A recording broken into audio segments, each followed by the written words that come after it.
On August 13, Turkey's Islamic Charity Foundation (IHH) organized aid for victims of famine and drought in Somalia. Preparations were underway to send 3 tons of food to Somalia. IHH officials loaded food supplies into the ships.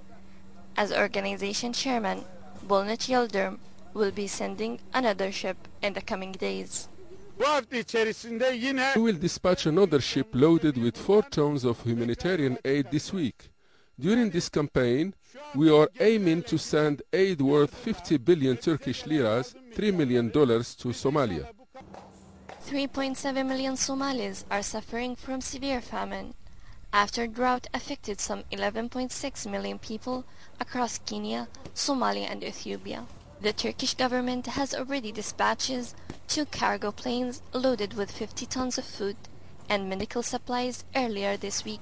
And the Turkish Red Crescent is working with the government's development agency and Office of Religious Affairs to raise donations from the public. Turkish officials were carrying out preparations for the meeting of 67 Nation Organization of Islamic Conference on August 17 in Istanbul. The drought, the worst in decades, has affected about 12 million people across the Horn of Africa. Famine conditions were expected to persist until the end of this year, as drought, conflict and lack of food aid have left 3.6 million people at risk of starvation in South Somalia. إكرام اليعقوب العربية.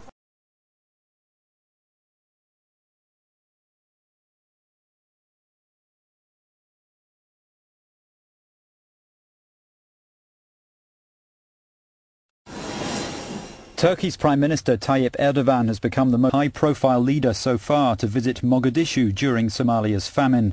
He and his family, along with 5 cabinet ministers, were met by Somalia's President Sheikh Sharif Ahmed at the airport before being taken on a tour of the city, now free of Islamist militants following their withdrawal.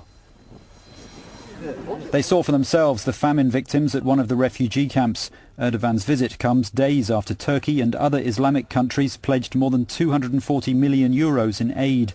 The Prime Minister and his wife met one young couple who'd lost 2 of their 4 children. They died after trekking 90 kilometers to Mogadishu. Erdogan has described the disaster as a litmus test for all humanity. Aid agencies have again said they're still unable to reach more than 2 million hungry people in parts of southern Somalia controlled by Islamists. Droughts, they say, are natural, but this famine has been largely caused by conflict. I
Thank you.